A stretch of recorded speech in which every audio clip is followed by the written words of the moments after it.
UGC తాజాగా promotion of equity in higher education institute regulation 2026 అనే కొత్త నిబంధనలు విడుదల చేసింది. ఈ నిబంధనల ప్రధాన ఉద్దేశం కాలేజీలు, యూనివర్సిటీలో చదువుతున్న విద్యార్థులకు కులం, మతం, జెండర్, దివ్యాంగత వంటి కారణాలతో ఎలాంటి వివక్ష జరగకుండా చూడడం, అందరికీ సమాన అవకాశాలు కల్పించడం. ఈ కొత్త రూల్స్ ప్రకారం ప్రతి కాలేజీ, యూనివర్సిటీ తప్పకుండా ఈక్వల్ ఆపర్చునిటీ సెంటర్స్ ఏర్పాటు చేయాలి. అలాగే ఈక్విటీ కమిటీలు కూడా ఉండాలి. ఎవరికైనా వివక్ష జరిగిందని ఫిర్యాదు వస్తే దానిని 24 గంటల్లోపే దానిపై విచారణ మొదలుపెట్టి పరిష్కారం చూపించాలి అని ఈ నిబంధనలు చెబుతున్నాయి. విద్యార్థులు సులభంగా ఫిర్యాదు చేయడానికి హెల్ప్ లైన్ నెంబర్లు, ఆన్లైన్ మరియు ఆఫ్లైన్ కంప్లైంట్ సిస్టంలు తప్పనిసరిగా ఏర్పాటు చేయాలి. ఈ కమిటీలో ఎస్సీ, ఎస్టీ, ఓబీసీ మహిళలు, దివ్యాంగులు, వారికి సరైన ప్రాతినిధ్యం ఉండాలని కూడా యూజీసీ స్పష్టంగా చెప్పింది. అయితే ఈ కొత్త నిబంధనలు ఎందుకు తీసుకొచ్చారంటే, గతంలో కొన్ని యూనివర్సిటీలో జరిగిన కుల వివక్ష ఘటనల వల్ల రోహిత్ వేముల, పాయల్ తాడ్వి వంటి యూనివర్సిటీ విద్యార్థులు ఆత్మహత్య చేసుకోవడం దేశవ్యాప్తంగా సంచలనం రేపింది. అలాంటి సంఘటనలు మళ్లీ జరగకుండా ఉండేందుకు గాను విద్యార్థులు స్వేచ్ఛగా చదువుకునే వాతావరణం ఉండడానికి, వారికి అన్యాయం జరిగితే వెంటనే న్యాయం దక్కాలి అనే ఉద్దేశంతోనే ఈ రూల్స్ తీసుకొచ్చింది యూజీసీ. అయితే ఈ కొత్త రూల్స్ ను కేంద్ర ప్రభుత్వం ప్రకటించిన వెంటనే పెద్ద వివాదం మొదలైంది.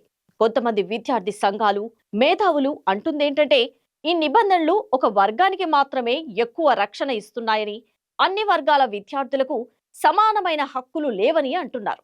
ఫిర్యాదు చేసిన విద్యార్థి మాటనే పూర్తిగా నమ్మితే ఎదుటివారికి అన్యాయం జరిగే ప్రమాదం ఉందని కూడా వారు అంటున్నారు.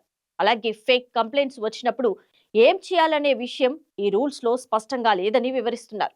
దీనివల్ల కాలేజీలో వాతావరణం ఉద్రిక్తంగా మారే అవకాశం ఉందని, టీచర్లు, విద్యార్థులు భయంతో ఉండాల్సి వస్తుందని మరికొందరు అభిప్రాయపడుతున్నారు.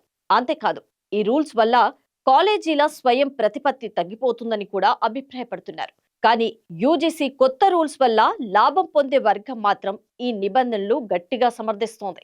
ఇప్పటి వరకు అనేక మంది విద్యార్థులు మాట్లాడలేక, న్యాయం దొరకక బాధపడ్డారు. ఈ రూల్స్ వల్ల వారికి ఒక వేదిక దొరుకుతుంది అని అంటున్నారు. ముఖ్యంగా గ్రామీణ ప్రాంతాలు, వెనుకబడిన వర్గాల విద్యార్థులకు ఇవి ఉపయోగపడతాయని భావిస్తున్నారు.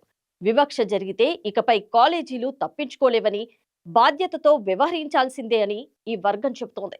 ఈ మొత్తం వ్యవహారం ఇప్పుడు సోషల్ మీడియా, యూనివర్సిటీలో రాజకీయంగానే కాకుండా దేశవ్యాప్తంగా కూడా పెద్ద చర్చగా మారింది.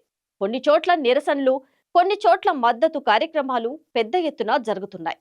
ఈ విషయం చివరకు సుప్రీంకోర్టు వరకు చేరింది. ఈ రూల్స్ లోని కొన్ని నిబంధనలు స్పష్టంగా లేవని, రూల్స్ దుర్వినియోగమయ్యే అవకాశం ఎక్కువని, వెంటనే ఈ రూల్స్ రద్దు చేసేలా ఆదేశాలు ఇవ్వాలని పిటిషన్లో పేర్కొనగా, ఈ వాదనలు పరిశీలించిన సుప్రీంకోర్టు ప్రస్తుతం ఈ నిబంధనలు తాత్కాలికంగా అమలు చేయొద్దని స్టే విధించింది.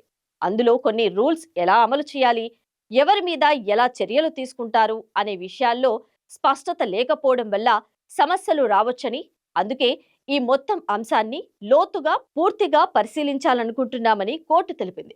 మొత్తానికి సమానత్వ కమిటీల నూతన నిబంధనలపై సుప్రీంకోర్టు స్టే విధించింది. కొత్త నిబంధనలో స్పష్టత కొరవడిందని, ర్యాంకింగ్ సమస్యలను చేర్చలేదని, వినియోగించిన భాష సరిగ్గా లేదని అభిప్రాయపడింది. సమాజాన్ని చీల్చే ప్రమాదం కూడా ఉందని CJI justice Suryakant, justice Joymalya Bagchi ధర్మాసనం గురువారం ఆందోళన వ్యక్తం చేసింది.